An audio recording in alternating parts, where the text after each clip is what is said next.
দায়িত্বশীলেরা বক্তব্য পেশ করবেন। আমরা যারা শুনতে এসেছি আমরা এখান থেকে গিয়ে সেই মোতাবেক আমল করব ইনশাআল্লাহ। সেই বৈঠকে উপস্থিত হতে পেরে মহান রবের শুকরিয়া আদায় করি। সকলেই বলি আলহামদুলিল্লাহ।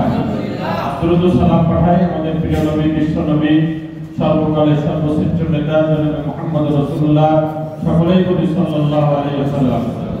প্রিয় উপস্থিতি, আমরা মুসলমান, আমাদের সংবিধান হলো আল কুরআন। এই কুরআনকে আল্লাহ তাআলা অবতীর্ণ করে রাসূলকে জানিয়ে দিলেন, বিসমিল্লাহির রহমানির রহিম, ইন্না আনসালনা ইলাইকাল কিতাব। হে রাসূল, আমি তোমার কাছে এজন্য এই কুরআন অবতীর্ণ করেছি, এই কিতাব অবতীর্ণ করেছি যেন লিতাহকুমা বাইনান নাস, এই কুরআন দিয়ে তুমি বিচার ফয়সালা করতে পারো, সকল বিষয়ে ফয়সালা করতে পারো। বিমা আরাকাল্লাহ, যে যেভাবে আল্লাহ তাআলা নির্দেশনা দিয়েছেন সেই মোতাবেক। আমা ইয়াসিল্লাহু ওয়া রাসূলুহু ফাকাদ দাল্লা দালালান মুবিনা, যে বা যারাই আল্লাহর এই বিধান দিয়ে ফয়সালা করবে না তারা পথভ্রষ্ট এমন হবে যে আর কখনো সঠিক পথ খুঁজে পাবে না, বলে নাউজুবিল্লাহ। প্রিয় উপস্থিতি, আমরা মনে করি এই কুরআন নাযিল হয়েছে নামাজ রোজা হজ যাকাতের জন্য, পর্দা পুশিদার জন্য। মূলত তা নয়। এই আল্লাহর বিধানটা সমাজে বাস্তবায়নের জন্য এবং এই সমাজ পরিচালনার ক্ষেত্রে আমাদের যে সমস্ত সমস্যা দেখা দেয় সেই সমস্ত সমস্যার সমাধান করবে মূলত আল্লাহ তাআলা এই কুরআন নাযিল করেছেন। প্রিয় ভাইরা, এইজন্য আল্লাহ রাব্বুল আলামিন এক জায়গায় বলেন, তিলকা হুদুদাল্লাহ, এটা হলো আল্লাহ তাআলার হুদুদ, আল্লাহ তাআলার সীমারেখা, আল্লাহ তাআলার বিধান। আমাইয়ুল্লাহ ওয়া রাসূলুহু, যারা বা যেই আল্লাহর এই বিধানকে মেনে নেবে, রাসূলের এই বিধানকে মেনে নেবে, ইউদখিলহু জান্নাতিন তাজরি মিন তাহতিহাল আনহার, আল্লাহ তাআলা তাদেরকে জান্নাতে ঢুকায় দেবেন, বলে সুবহানাল্লাহ। পক্ষান্তরে আল্লাহ তাআলা বলেন, আমায়াতাত্তা হুদুদাহু, আর যারা আল্লাহর বিধানকে অমান্য করবে, আল্লাহর বিধানকে বাদ দিয়ে নিজেরা বিধান রচনা করে সেই মোতাবেক নিজেও চলবে, রাষ্ট্র সমাজ কোর্ট কাছারিও চালাবে, আল্লাহ বলেন ইউদখিলহু নার, আমি তাদেরকে জাহান্নামে নিক্ষেপ করব, বলে নাউজুবিল্লাহ। আর তাদের জন্য রয়েছে আযাবুন মুহিন, আর এদের জন্য রয়েছে অপমানজনক শাস্তি। সেটা দুনিয়াতেও আমরা দেখেছি, নমরুদ, ফিরাউন, হামান, সাদ্দাত, আবু জাহেল, আবু লাহাব, উতবা, সাইবা। আমাদের বর্তমান যারা পৃথিবীতে আল্লাহর হুদুদকে বাদ দিয়ে, আল্লাহর বিধানকে বাদ দিয়ে যারা নিজেরা আইন রচনা করে সমাজ রাষ্ট্র পরিচালনা করেছে, আমরা দেখেছি তারা আস্থা করে নিক্ষিপ্ত হয়েছে দুনিয়াতে। ঠিক কিনা বলেন? ঠিক। প্রিয় ভাইরা, এটাই স্বাভাবিক। আপনিও আপনার পরিবার আপনি তৈরি করেছেন অনেক শ্রম কষ্ট দিয়ে, সেই পরিবারের আইন, সেই পরিবারের নিয়ম কানুন আপনার কথা মতোই হতে হবে। এইজন্য আল্লাহ তাআলা বলেন, আলা লাহুল খালাকু, সৃষ্টি আমি করেছি, এখানে হুকুম আমার চলবে। কার নির্দেশ? না বলেন আল্লাহ। তাহলে আল্লাহ তাআলার ন্যায্য দাবি হলো আল্লাহর দেওয়া বিধান অনুযায়ী সমাজ রাষ্ট্র চলবে। এইজন্য আল্লাহ তাআলা বলেন, মান লাম ইয়াহকুম বিমা আনজালাল্লাহু ফাউলাইকা হুমুল কাফিরুন, যারা আমার দেওয়া বিধান অনুযায়ী রাষ্ট্র পরিচালনা করে না, ব্যক্তি পরিচালনা করে না, সমাজ পরিচালনা করে না, তারা হলো কাফের, বলে নাউজুবিল্লাহ। অন্য জায়গায় বলেছেন, মান লাম ইয়াহকুম বিমা আনজালাল্লাহু ফাউলাইকা হুমুজ জালিমুন, যারা আল্লাহর দেওয়া বিধান অনুযায়ী রাষ্ট্র পরিচালনা করে না তারা হলো জালেম। তারা কি বলেন? জালেম। তাহলে আমরা 54 বছর ধরে যাদেরকে রাষ্ট্রীয় ক্ষমতায় দেখেছি, তারা কি আল্লাহর বিধান অনুযায়ী রাষ্ট্র পরিচালনা করেছে? আল্লাহর ভাষায় তারা জালেম। অন্য জায়গায় আল্লাহ তাআলা বলেছেন, আমাল্লাহ ইয়াহকুম বিমা আনজালাল্লাহু ফাউলাইকা হুমুল ফাসিকুন, ওরা হলো ফাসিক, যারা আল্লাহর দেওয়া বিধান অনুযায়ী রাষ্ট্র পরিচালনা করে না, ওরা হলো ফাসিক। ফাসিক শব্দের অর্থ হলো সত্য ত্যাগকারী, যারা জেনে বুঝে, সকলেই জানে রাষ্ট্রের মধ্যে এতদিন যারা ছিল মুসলমানই ছিল, এবং মুসলমানরা কোরআন পড়া মুসলমানও ছিল। সেই কোরআনকে আল্লাহ তাআলা এই মানব জাতির হিদায়াতের জন্য, মানব জাতির সম্পূর্ণ বিধিবিধান এখানে দেওয়া আছে, জেনে বুঝেও সেই বিধানটাকে মাইনাস করে চলেছে।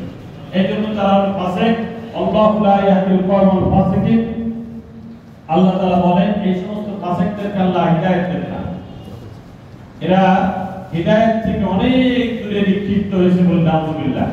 প্রিয় ভাইরা, সামনে নির্বাচন, ভোট যুদ্ধে আমরা অংশগ্রহণ করি।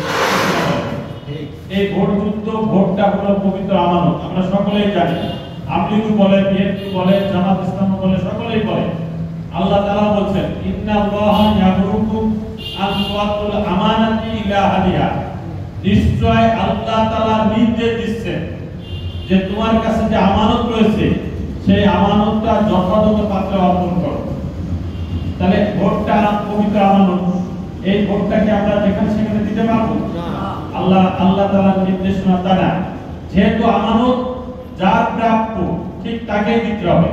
আপনি যদি তাকে না দেন তাহলে আপনি কি করলেন? আমানতের খেয়ানত করলেন।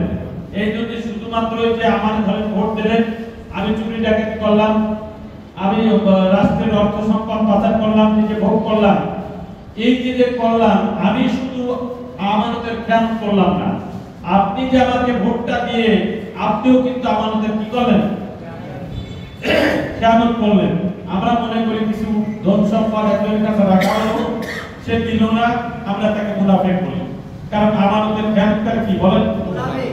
মুনাফিক। আল্লাহ রাসূলের কাছে জিজ্ঞাসা করা হলো, আবু হুরায়রা রাদিয়াল্লাহু তাআলা থেকে একটা হাদিস, আন আবি হুরায়রা রাদিয়াল্লাহু তাআলা قال রাসূলুল্লাহ সাল্লাল্লাহু আলাইহি ওয়াসাল্লাম ইজা দুনিয়াতিল আমানাতু ফান্তাজির সার। আল্লাহ রাসূল বলেন যে যখন আমানতের খেয়ানত দেখবে বুঝবে যে কিয়ামত অতি নিকটে। তখন সাহাবায়ে কেরাম রাদিয়াল্লাহু তাআলা জিজ্ঞাসা করলেন, কাইফা ইদাতুহা ইয়া রাসূলুল্লাহ, আমানতের খেয়ানত কিভাবে হয়? তখন আল্লাহ রাসূল সাল্লাল্লাহু আলাইহি ওয়াসাল্লাম বলেন, ইজা উসনিদাল আমরু ইলা গায়রি আহলিহা, যখনই দেখবে যে এই অযোগ্য লোককে রাষ্ট্রীয় ক্ষমতায় বসানো হয়েছে, তখন বুঝবে যে আমানতের খেয়ানত হয়েছে। তাহলে আপনার কাছে যে ভোটটা আমানত, আপনি অপত্রে দিয়ে আপনি কি করেছেন বলেন? আমানতের খেয়ানত করলেন। আবার যাদের কাছে রাষ্ট্র হাজার হাজার কোটি টাকা দিল জনগণের জন্য, রাষ্ট্রের জন্য, রাষ্ট্রের কল্যাণের জন্য, তারা কি করলো? তারা নিজেদের জন্য শত শত বাড়ি বানায়, হাজার হাজার কোটি টাকা দুর্নীতি করে নিয়ে অন্য জায়গায় চলে গেল। তাহলে তারা কি করলো? তারাও আমানতের খেয়ানত করলো। প্রিয় ভাইরা, দুইজনই পাপ করেছে না? আল্লাহ তাআলা বলেন, মাইয়াশফা শাফাতান হাসানাতান ইয়াকুল্লাহু নাসিবুম মিনহা, যে ব্যক্তি ভালো কাজে সহযোগিতা করলো সে তার অংশ পাবে। মাইয়াশফা শাফাতান সাইয়াতান ইয়াকুল্লাহু কিফলুম মিনহা, আর যে গুনার কাজে, পাপের কাজে একজন আরেকজন সহযোগিতা করলো সেও তার অংশ পাবে। ওই যে 600 বাড়ি বানাইছে, সে কি ওই ক্ষমতায় এমনি গেছে? জনগণ বা রাষ্ট্র তাকে ক্ষমতায় দিয়েছে না? যারাই ক্ষমতা দিয়েছে তারা ওই 600 বাড়ি যে গুনাহ হয়েছে তার অংশ নিয়ে তার কবরে যাবে। ঠিক কিনা বলেন?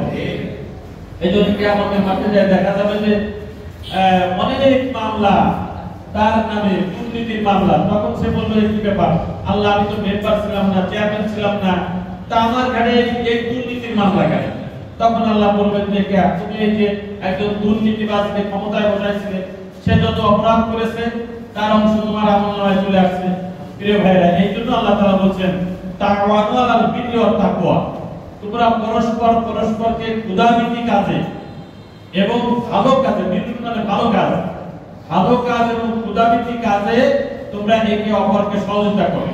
ওয়ালা তাওয়ানু আলাল ইসমি ওয়াল উদওয়ান, পাপের কাজে, গুনার কাজে এবং যেটা আল্লাহ তাআলা সীমালঙ্ঘন হয়, লঙ্ঘিত হয়, ওই কাজে তোমরা একজন আরেকজনের সহযোগিতা করে না। কার নির্দেশ? আল্লাহর নির্দেশ। তাহলে বুঝা গেল ভোট পরকালে আল্লাহ তাআলারই নির্দেশ। আপনি ভোট দেওয়ার মধ্যে হয় সওয়াব হবে, না কি হবে? হয় ভোট দেওয়ার মধ্যে আপনি জান্নাতের পথ সুগম করবেন, আর নারী বলেন জাহান্নামের পথ সুগম করবেন। এখন আমাদের সুযোগ এসেছে আমরা আমাদের পবিত্র এই আমানত